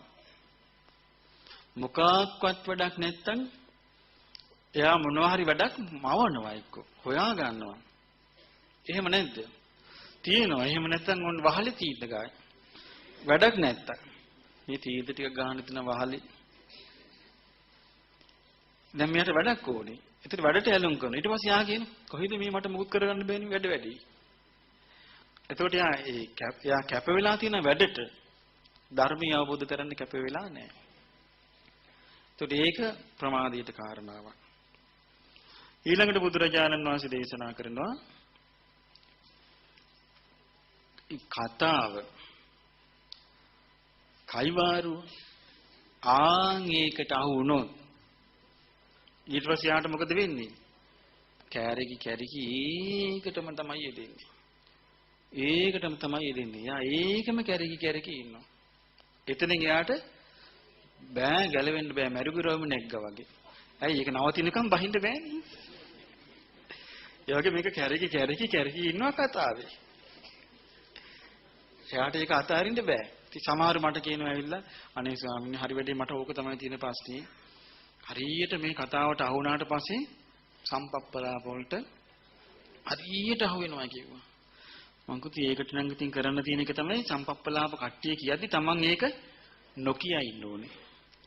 Tamanගෙන් උත්තරයක් නැහැනේ. Taman මෙහි රෙස්පොන්ස් කරන්න ඕනේ. එතකොට තමයි අර කියන්නේ. ඉස්සලා ඊළඟ එකේ ඉන්නේ. Taman ඒකට Taman මෙහෙන් උත්තරයක් නොදී ඉන්නවා. කතා කරනවා. දැන් එතකොට මෙහෙන් ඉන්නේ නැහැ. අද ආර්යා කියන දේවල් ටික කියලා ඉක්මනට එයාගේ ඉවර වෙනවා. එහෙනම් මම යන්නම් කියලා යන්න තියෙන්නේ. එහෙම නැත්තම් අර මැරිගරම නැග්ගා වගේ තමයි. ඒ රවුම කතා කරලා ගම් වටේ ලෝකෙ වටේ යුද්ධ හරහා ඔය නළු නිලි තේරීන් හරහා ගිහිල්ලා එනකොට සෑහෙන කාලේ ගිහිල්ලා ප්‍රමාදය. ඊළඟට සංගණිකාරාමතා කාණ්ඩෙත් එක්ක එකට ඉන්නේ එක ගුලි ගහිලා. ඒකෙන් සතුටින් වෙන තනි වෙලා ඉන්න හිතෙන්නෙම නැහැ. කවුරු හරි දැක්කද ඇදිලා යනවා කාන්දම වගේ. ගිහලා ඕම පටන් ගන්නවා කතාව. කෙනෙක් තනියම අතු ගන්න මෙයා යනවා. මෙයාත් කොස්සක් වියන් යනවා එතනට. මට අතු ගන්න නෙමෙයි ඕනේ. අහේ ඒත් වෙලා ඉන්න. ඒකෙන් අයින් වෙන්න ඕනේ. සංඝෝධිකලාව Taman තනියම පොතක් බලන්න. දහම් පොතක් බැලින්න, භාවනා කිරිල්ල මම පුරුදු වෙන්න ඕනේ. පුරුදු වුණාම තමයි ඒක හරියන්නේ. එතකොට තමයි ඔන්න ටික ටික අප්‍රමාදී අන්න මම කැපුුනේ නැත්තම් මට මේක ලබා ගන්න බෑ. කැපුුනේ නැත්තම් මට මේක කරගන්න බෑ. මං කැප වෙන්න ඕනේ කියන එක හිතට ආවොත් අන්න අප්‍රමාදේ ගෞරවය. අප්‍රමාදයට ගෞරව කරන්න ඕනේ. ඊළඟට යා ගෞරව කරන්න ඕන දහම් පිළිසඳරට. ඒ කියන්නේ ධර්මයේ හැටියට කතා කරනවා නම් ගෞතම බුදුරජාණන් වහන්සේගේ ධර්මයේ දැනගෙන තමයි අපි කතා කළ යුත්තේ. ඊළඟ එක තමයි මම දහම් පිළිසඳරේදී ඔබට විශේෂ වටිනා කාරණයක් කියන්නම්. අපි කියමු ඔබ ධර්මයේ නොදැන ධර්මයේ ගැන ඔබේ මොකක් හරි මතයක් ඉදිරිපත් කළා කියලා. ධර්මයේ දන්නේ නැතුව ඔබ ධර්මයේ ගැන කොහොම වුණාට මෙහෙමයි කියලා ඔබ කිව්වා කියමු. ඔබට බුද්ධ දේශන ආධාරීමේදී ඔබට අවබෝධ වුණොත් ඔබ වැරදි කියලා. ඔබ මොකද කරන්නේ? ඉක්මනට නිවැරදි කරන්න ඕනේ. මම එදා මෙහෙම කිව්වා. හැබැයි මම ඒක කිව්වේ දන්නේ නැතුව මට බුදුරජාණන් වහන්සේගේ දේශනාවක් හම්බ වුණා. ඕක කොහොම නෙමෙයි තියෙන්නේ. ඕක මෙහෙමයි තියෙන්නේ. ආන්න දාම් පිළිසඳර. ඒක දාම් පිළිසඳර. එහෙම නැතුව තමන් ඒකෙදි තමන්ව නිකන් අවතක්සේරුවට ලක් වෙයිද? තමන්ව දැනුම නැති එක්කෙනෙක් හැටියට සම්මත වෙයිද? ඒව හොයන්න යන්න එපා. එතනින් මොකද හේතුව අරක නිවැරදි වෙච්ච ගමන් දිගටම නිවැරදි වෙනවා. ඒක තමයි ක්‍රමය. එතකොට බුදුරජාණන් වහන්සේගේ දේශනා තමන් හොඳට නුවණින් විමසලා තේරුම් අරගෙන ඉලක්කය හොඳට අඳුනා ගන්නවා. මේක චතුරාර්ය සත්‍ය අවබෝධ කරගන්න තියෙන්නේ. එතකොට කවදාවත් තියා වාද පිනිස. ඒකයි මේ දහම් පිළිසඳරේට ගෞරව කිරීමෙන් වටිනාකම තියෙන්නේ. වාද විවාද කරන්න ධර්මය ඉගෙන ගන්න නැහැ. සමාජයෙන් නම්බුව ලබන්න ධර්මය ඉගෙන ගන්නේ නැහැ. සමාජයේ ගෞරව ලැබීම ඉලක්ක කරගෙන ධර්ම කතාවක් කරන්නේ නැහැ. වෙනත් ලාභ සත්කාර කීර්ති ප්‍රශංසා ආසාවෙන් ධර්ම සාකච්ඡාව කරන්නේ නැහැ. එයා ධර්ම සාකච්ඡාව කරන්නේ ධර්මයේ අවබෝධ කරනු කැමැති පිරිසක් එක්ක. එතකොට මේ ධර්ම සාකච්ඡාව තමයි හැබෑම ධර්ම සාකච්ඡාවක්. හැබෑම ධර්ම සාකච්ඡාවක සිදුවෙන දෙයක් තමයි ඒ ධර්ම සාකච්ඡාව ඉවර වෙනකොට සිහිය උපදිනවා. නුවණ උපදිනවා. වීරිය උපදිනවා. මේ ධර්මීය අවබෝධ කරගන්න ඕනේ කියලා ශ්‍රද්ධාව උපදිනවා. වැරදුනොත් වෙන්නේ පිල් බෙදෙනවා.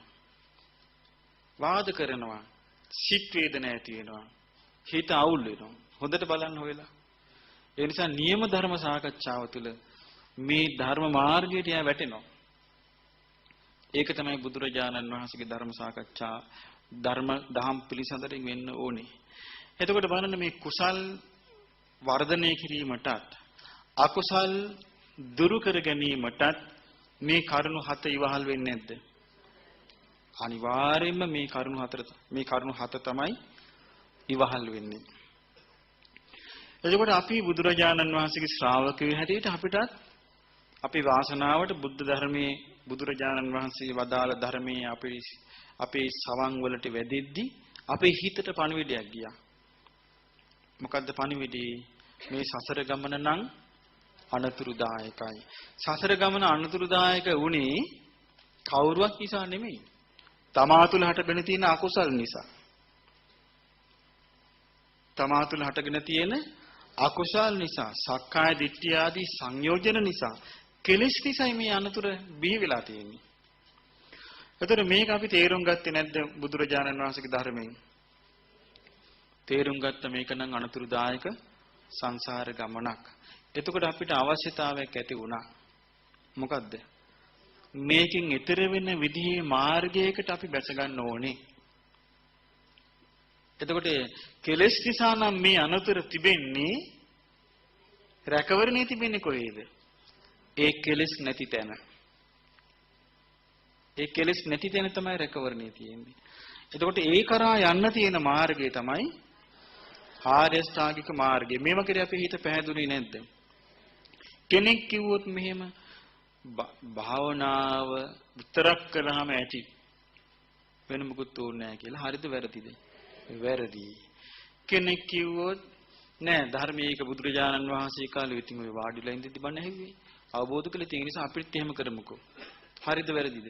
වැරදි. අපි හිත පහදවා ගන්න ඕනේ එහෙම නෙමෙයි. මේ සිත තුල ඇති කෙලෙස් දුරු කිරීමටත් සිත පිරිසිදු කර ගැනීමටත් බුදුරජාණන් වහන්සේ දුකින් නිදහස් වෙන මාර්ගයේ හැටියට ඒකායන මාර්ගයේ හැටියට ඍජු මාර්ගයේ හැටියට පෙන්වා දුන්න ආර්ය අෂ්ටාංගික මාර්ගයෙන් මම ඒ මාර්ගයමයි ගමන් කරන්නේ කියලා තමන්ගේ ගමන් මාර්ගයේ අදිෂ්ඨාන කරගන්න ඕනේ. ඒ මාර්ගයේ තමන් යන්න සිතෙන් කයෙන් වචනයෙන් අප්‍රමාදී වෙන්න ඕනේ. සිතෙන් කයෙන් වචනයෙන් අප්‍රමාදී වෙන්න ඕනේ කිය මොකද්ද? සිතෙන් කයෙන් වචනයෙන් කැප වෙන්න ඕනේ. එතකොට ඒකට උන්වහන්සේ කොච්චර ලේසි ක්‍රම දෙන්න පෙන්නලා තිනවද? බලන්න හිතලා සිල් පදයක් ඔස්සේ සංවරණ එකද ලේසි? සිල් පද මුකුත් නැතුව සංවරණ එකද ලේසි? සිල් පදයක් ඔස්සේ සංවරණ එක ලේසි. දැන් බලන්න බුදුරජාණන් වහන්සේ කොච්චර ලස්සනට අපිට මේ මාර්ගේ උන්වහන්සේ සිල් පද පැනෙන්නේ නැත්තම් අපිට දන්නේ නැහැ සංවර වෙන සීමාව. දැන් සිල්පදේ පනවපු නිසා ඒ සිල්පදේ ඉක්මවා ගියොත් අපි එකපාරට තේරෙනවා අපිට මේ සිල්පදේ මගේ කැඩුනා. ඊට පස්සේ අපි ආයෙ හිත දාරගෙන සංවර වෙලා ආයෙ එතනට අපි එනවා. එතකොට බලන්න මේ ආර්ය මාර්ගයේටමයි බුදුරජාණන් වහන්සේ වදාළ ශික්ෂාපද පවා තියෙන්නේ. ඉතින් මේ නිසා පින්වතුනි අපි හොඳට තේරුම් ගන්න ඕනේ. ඉතින් සාරිපුත්ත මහරහතන් වහන්සේ බුදුරජාණන් වහන්සේ බුදුරජාණන් වහන්සේ ඉදිරියේ බොහෝම ලස්සනට එහෙම දේශනා කළාට පස්සේ බුදුරජාණන් වහන්සේ කාරණේ විදියටම අනුමත කළා. උන්වහන්සේ වදාළා සාරිපුත්ත ඔය ඇත්තමයි. යම් කෙනෙක් ශාස්ත්‍රුන් වහන්සේ කෙරේ ගෞරවේ නැත්තම් ධර්මයට ගෞරව වෙනවා කියන එක බොරුවක් කිව්වා. ඒක වෙන්නේ නැහැ කිව්වා. යම් කෙනෙක් ශාස්ත්‍රුන් වහන්සේට හෝ ධර්මයට හෝ ගෞරවයක් නැත්තම් ආර්ය සංඝයාට ගෞරව දක්වනවා කියන එක වෙන්නේ නැති එකක් කිව්වා. යම් කෙනෙක් ශාස්ත්‍රුන් වහන්සේට ශ්‍රී සද්ධර්මයට ආර්ය සංඝ රත්නයට ගෞරවය නැත්තම් ශික්ෂාපද වලට ගෞරව දක්වනවා කියන එක වෙන්නේ නැති එකක් කිව්වා. යම් කෙනෙක් ශාස්ත්‍රුන් වහන්සේට සද්ධර්මයට ආර්ය ශ්‍රාවක සංගරුවනට ශික්ෂාපද වලට ගෞරව නැත්තම් සමාධියට ගෞරව දක්වනවා කියන එක වෙන්න බෑ කිව්වා.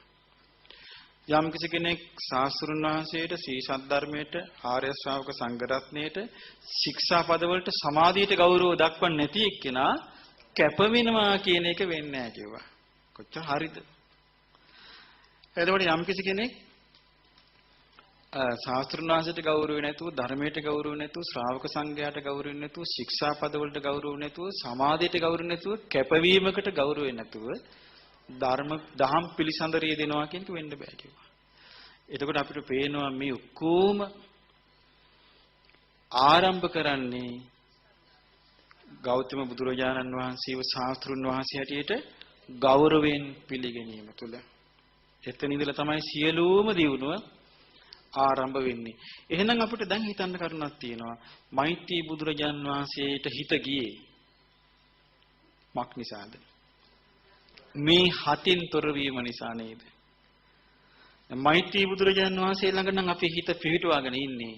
අපි උන්වහන්සේ දේශනා කරපු ධර්මයකුත් නැහැ තාම. උන්වහන්සේ සම්බුද්ධත්වයට පත් වෙලා නැහැ තාම.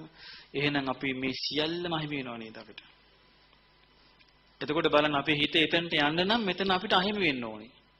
මෙතන අපි හිමිකරුවෙක් නම් වෙන කොහෙවත් අපේ හිත පිහිටයිද? නෑ. ගෞතම බුදුරජාණන් වහන්සේගේ ශාසනයෙම හිත පිහිටනවා මේ ශාසනයේ හිමිකාරයක්. ඉතින් ඔබ ශාස්ත්‍රුන් වහන්සේ කෙරේ ගෞරවය තියෙනවා නම්, ශ්‍රී සද්ධර්මයේ කෙරේ ගෞරවය තියෙනවා නම්, මහා සංඝරත්නය කෙරේ ගෞරවය තියෙනවා නම්, ශික්ෂාපද කෙරෙහි ගෞරවය තියෙනවා නම්, සමාධිය කෙරෙහි ගෞරවය තියෙනවා නම්, කැපවීම කෙරෙහි ගෞරවය තියෙනවා නම්, දහම් පිළිසඳර කෙරෙහි ගෞරවය තියෙනවා නම් ඔබ හිමිකාරයෙක්. මොකද්ද හිමිකාරයා? ඔව්, නූපන් කුසල් උපදවා ගන්න හිමිකාරයෙක්. උපන් කුසල් ප්‍රහාණය කරලා කුසල් පරදවන්න කුසල් පරදවා ජය ගන්න අකුසල් පරදවා ජය ගන්න හිමිකාරයෙක්. කුසල් උපදවා ගන්න හිමිකාරයෙක්. ඒ සියල්ල තියෙන්නේ මේ හත තුලද. මේ හතට දක්වන ගෞරවය මත ඔබේ කුසල් දියුණු වේවි අකුසල් පිරිහි යාවි. ඉතින් මේක හැබැයි හිමිකාරයෙක් වෙන්න ඔබට දුර්ලභ අවස්ථාවක් බුදුරජාණන් වහන්සේ සාරිපුත්ත මහරහතන් වහන්සේ කතාබස් කළ මේ උතුම් දේශනාවෙන් අපට උදා වුණා. ඉතින් ඒ නිසා අපි මේ ගෞතම බුද්ධ ශාසනයෙම අපගේ ධර්ම සේනාධිපති සාරිපුත්ත මහරහතන් වහන්සේ හුදෙකලාව භාවනානුයෝගී වැඩවිදිමින් සිටිද්දී උන්වහන්සේගේ පාරිශුද්ධ సంతානේ පහළ වුණු මේ අකුසල් ප්‍රහාණය කිරීම පිණිස කුසල් දියුණු කිරීම පිණිස ශ්‍රාවකයෙක් තුල තිබිය යුතු ගෞරවණීය කරුණු 7 අප තුලද වහවහ දියුණු කරගෙන අපිද මේ ගෞතම බුද්ධ ශාසනයේම උතුම් චතුරාර්ය සත්‍ය ධර්මයේ අවබෝධ කරගැනීමේ දුර්ලභ භාග්‍යයට හිමිකරුවන් බවට පත්විත්වා සාදු සාදු සාදු